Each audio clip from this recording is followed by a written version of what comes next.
This is a throwaway account because I don't want my boyfriend to find this. I already posted this elsewhere, but I thought this subreddit might offer a different perspective. I'm a 28-year-old woman, and my boyfriend, who I'll call Steve, is 30. We've been together for 2 years and living together for the past 8 months. A few days ago, I was cleaning our apartment.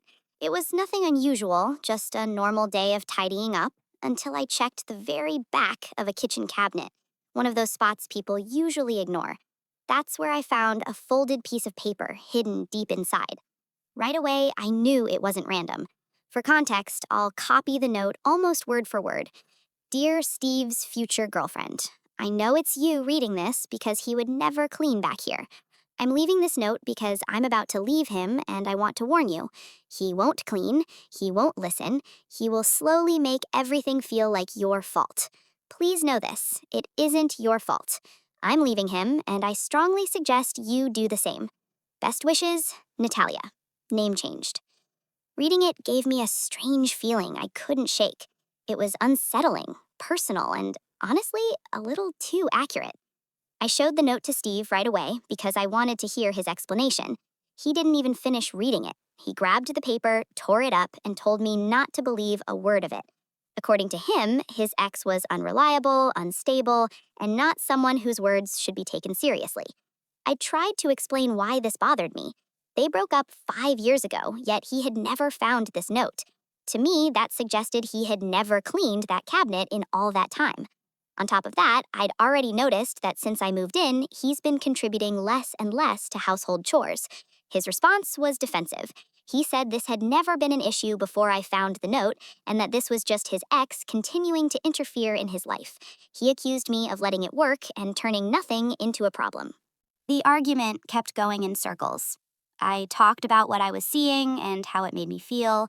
He insisted I was overreacting and being influenced by someone who shouldn't matter anymore. Eventually, the tension became too much. I packed a bag and spent the night at a friend's place because I needed space to think and calm down. Up until this point, Steve really has been a good boyfriend. He gets along well with my family, remembers important dates, and often surprises me with small gifts or flowers. He tells me he loves me regularly, and until now, I've felt secure in our relationship. He's also right about one thing. The cleaning issue had never been a major topic before. Finding the note didn't suddenly create the problem, but it did make me notice a pattern I hadn't fully acknowledged. Over time, he had been doing less and less around the apartment, and I realized we needed an honest, grown-up conversation about it.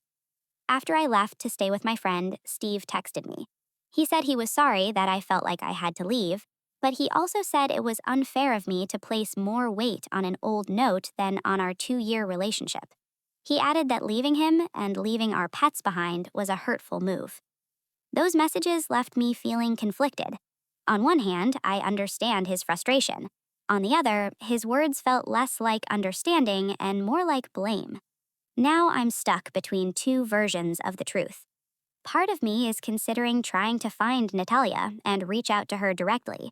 Her name, even changed, is fairly uncommon, and I think I could track her down if I really tried.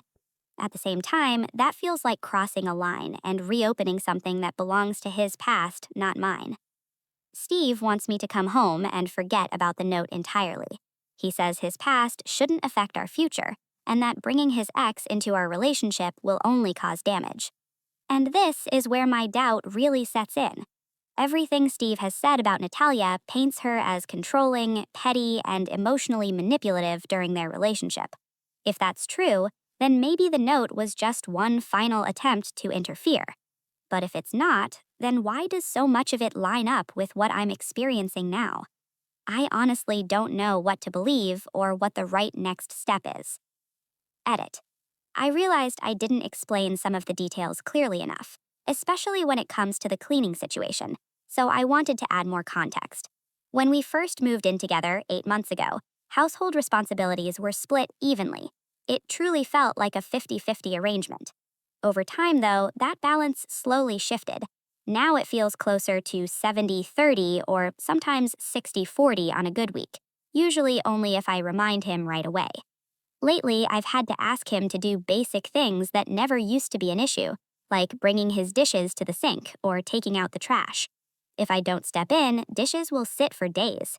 There have been times when leftover food was left on plates long enough to go bad. I'm not a confrontational person by nature, so instead of making it a big issue, I would just ask him to help when something came up. I didn't want to start arguments, and I genuinely believed things would improve with time. Finding the note is what pushed me to really reflect on the pattern and try to have a full, serious conversation about it. During that conversation, I didn't feel heard. I tried to use the note as a starting point to talk about cleaning and shared responsibility, but he became completely focused on the fact that I had read something written by his ex. From that point on, he wouldn't engage with the actual issue. Instead, he kept saying I was choosing to listen to his ex over him rather than listening to what I believe are valid concerns about our shared living space. He also told me that I was experiencing confirmation bias, meaning that because of the note, no matter what he said or did, I would automatically assume he was in the wrong. I also want to clarify something important. I didn't leave him permanently. This all happened yesterday. I only spent one night at a friend's place because the conversation wasn't going anywhere. Emotions were high, and he didn't want to let the topic go so we could both sleep and cool off. I'm planning to go back today. Before I do, I wanted to get outside opinions and advice because right now I feel stuck between wanting to be fair and wanting to trust my own instincts. Edit 2. I really appreciate all of the comments and advice I've received. After reading through everything and taking some time to reflect, I'm heading back to our place now. My plan is to start by apologizing for how I handled the situation at first. I understand that immediately bringing him the note without considering how it might affect him emotionally wasn't ideal. I can see how upsetting it must be to unexpectedly come across a message from an ex, especially one that feels judgmental. That said, many of you helped me realize something important. I've been letting the cleaning issue slide for far too long. I don't want to be in a relationship where I have to constantly remind my partner to clean or take care of shared responsibilities. It was also pointed out to me that when he moved out of his ex's place, those shelves should have been cleaned then. The fact that they hadn't been touched in 5 years makes it difficult for me to completely dismiss the note, even if the timing and delivery were uncomfortable. I don't want to throw away 2 years of our relationship.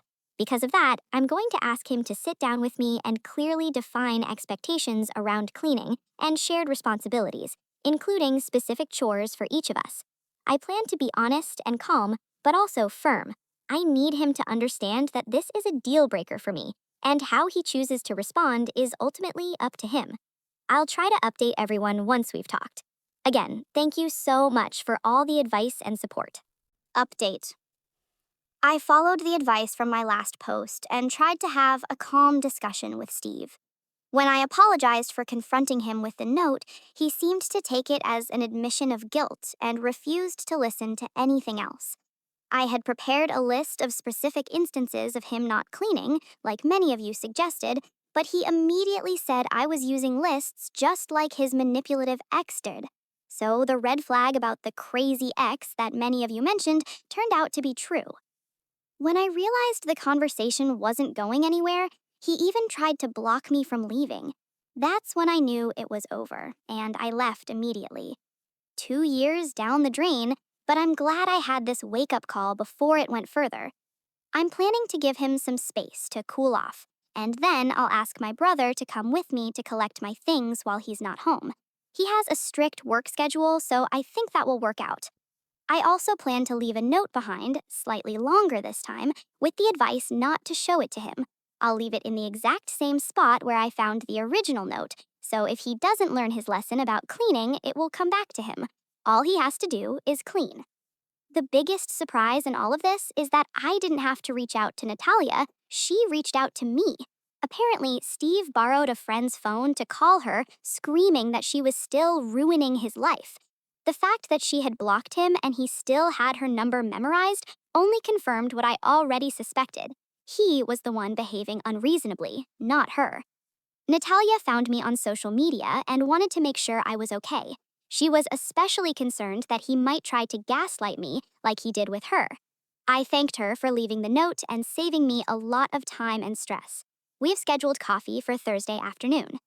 I also want to thank everyone again for the advice, especially the person who shared the Love is Respect website. I took the healthy relationship quiz after our conversation, and it was eye-opening. It really confirmed what you all pointed out. He had been gradually pushing me into an unhealthy dynamic without me fully realizing it. For now, I have a friend letting me stay until I find a new place. I have emergency savings and a decent job, so I'm in a relatively privileged position in the middle of this messy breakup, and I'm trying to feel grateful for that. I just posted my final updates separately. Thank you all so much. Update number 1, August 28th, 2024. As you can tell from my original post, I tend to act quickly. It was definitely a mistake to bring him the note immediately, but the actions I took this morning were not. They allowed me to secure my pets safely. First, to respond to the comments saying I broke up a 2-year relationship over a note and chores, no. I ended the relationship because when I tried to come up with solutions to an unequal situation, his response was to yell and convince me that the problem was entirely me. The final straw was when he physically blocked me from leaving the house after screaming at me. That behavior is not okay, and no one should stay with someone who responds to conflict like that. Here's what actually happened. I texted the post to Natalia last night, and she was glad I did. She, like many of you, asked about the pets.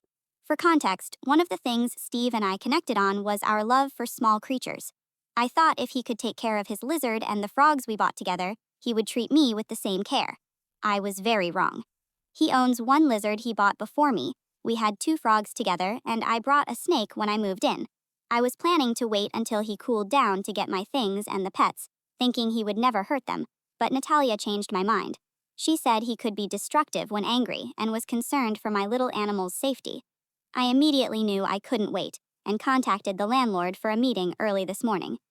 I ended up FaceTiming with Natalia last night, and we had a long discussion.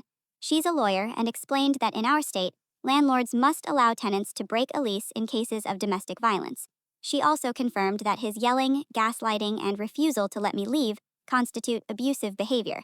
It was hard to sit with that reality, but taking the Love is Respect relationship quiz last night helped me understand it even more. Apparently, his constant messaging and control over what I wore and when were also signs of abuse. This morning, Natalia volunteered to come talk to the landlord with me and my brother. As soon as Steve heard the word lawyer, he agreed I could break the lease, though I would still need to pay for all of August even though I was leaving 3 days early. I felt that was fair. Natalia also messaged Steve saying the apartment needed to be empty for emergency maintenance so I could pack safely. Steve replied that he would be at work all day and not home until 6 p.m. When I entered the apartment, it was a mess. He had broken my dishes and left the shards on the floor. My clothes were torn and scattered around our room. It was heartbreaking. He left his lizard alone but had opened the tanks for our frogs and my snake. Luckily, the frogs were unharmed, but my snake had gotten loose. She could have been injured on the broken plates, but thankfully she was hiding in a corner, and I was able to safely pack her back into her enclosure. All my things are now packed, and I'm writing this as my brother drives me back to a friend's house. Natalia told me she actually left 3 notes, one in the cabinet, one under the vacuum, and one in the toaster's crumb catcher. While we were there, we checked which notes remained. The vacuum note was still there, but it seems Steve had at least once cleaned out the toaster crumb catcher over the past 5 years. He never mentioned having found a note before, so it caught me by surprise. We left the vacuum note as is and replaced the cabinet note. I wasn't comfortable leaving my name on a new note, so my addition was a handout on healthy versus unhealthy relationships and a QR code to the quiz that helped me realize what was happening. Natalia mentioned that if he didn't find the notes over 5 years, especially after moving, he probably won't find them again. I tend to agree, given he did find one but never cleaned the rest of the apartment.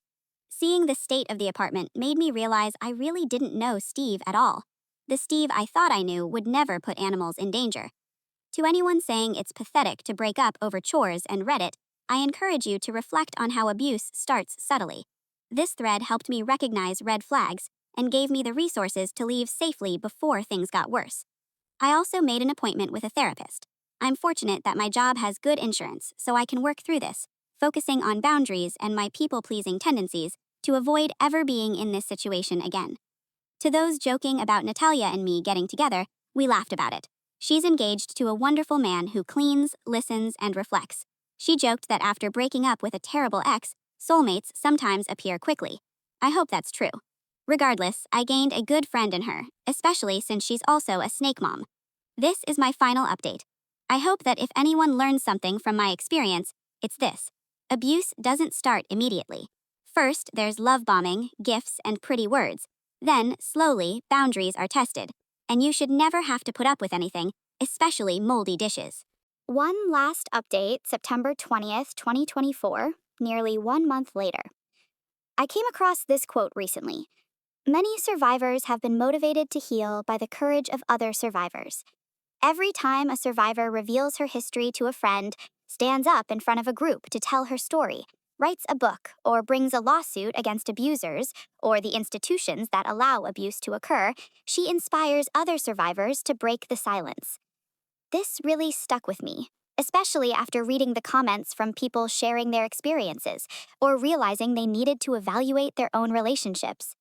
I wanted to post this here in case my story can help someone the way Natalia and all of you helped me. I haven't posted in a while, and I don't know if anyone will see this, but I wanted to get it off my chest.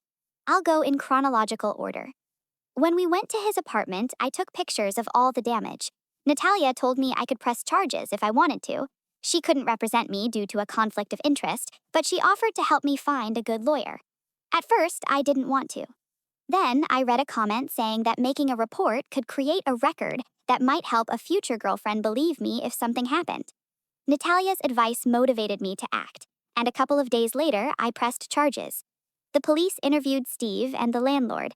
The destroyed apartment, combined with the police report, was enough for the landlord to evict him. By destroying my belongings, he essentially destroyed his own life. I work as a physical therapist, and my boss kindly gave me a week off after everything.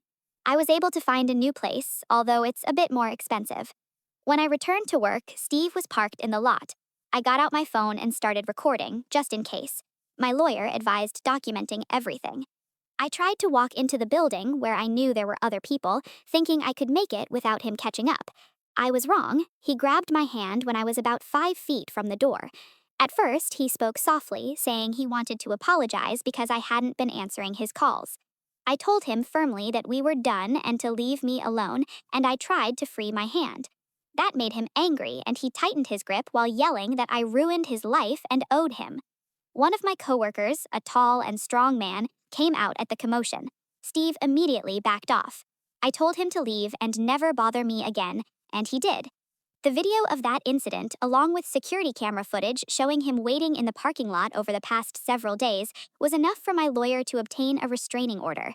Since then, he has left me alone, took a plea deal, and doesn't know where my new place is. I finally feel like I'm in the clear. I didn't want to post until everything was settled. I'm doing much better now. I've had multiple therapy sessions, Natalia and I have hung out 3 times, and Steve hasn't come up once. My workplace has been incredibly supportive. Now a coworker walks me from my car to the door. I'm so grateful for the support system around me. I wouldn't have gotten through this without it, including all the advice and support I got here. I doubt anyone still cares, but I remembered this account and wanted to give a final update. This whole situation changed my life. It was hard to go through, but the advice I received helped me get safe and build the life I have now. It gave me a newfound appreciation for community and a bit of an addiction to this podcast, lol. After my ex confronted me in the parking lot at work, I didn't feel safe. About a month later, I moved to another state for a new job. Everyone who said the worst man predates your soulmate was right. I moved a block away from a library, and the librarian asked me out. I was nervous at first, but he seemed kind, so we met in a public place. We've been together since, and I honestly didn't know love could feel like this. He does the dishes anytime he's over. The other day, I realized I was almost out of granola. I mentally added it to my list, and the next day, I found a new bag. He had noticed and bought it unprompted. He cooks for me and still does the dishes after. He's raised my standards and still insists he's only doing the basics. Raspberry, my snake, is doing well. The move was stressful, but she settled in quickly, and I got her an even bigger enclosure as a reward for surviving the chaos. My new partner even boops noses with her. I love it. Natalia and I occasionally send TikToks to each other. That's really the extent of our friendship. I know some people hoped we'd become besties, or even date, lol. But honestly, we just remind each other too much of what we needed to let go. As for Steve, besides the temporary restraining order, not much else happened with me. I did contact the police about the destruction of my belongings, but the potential court involvement and the stress of seeing him again made me decide it wasn't worth it. The damage was probably only around $500 anyway, and my mental health was more important. I did learn that the landlord evicted him and considered suing for property damage, as he had smashed shelves and the sink. He left his PC untouched. He asked for the pictures Natalia took right after the incident to use as evidence. Last I heard, the case was still ongoing. Honestly, it seems like the authorities cared more about the landlord's property than my clothes, dishes, or even my snake. I hope they hold him accountable. I have no idea if the notes are still there, but I hope they are, so any future girlfriend finds them. Either way, I feel like I did my part.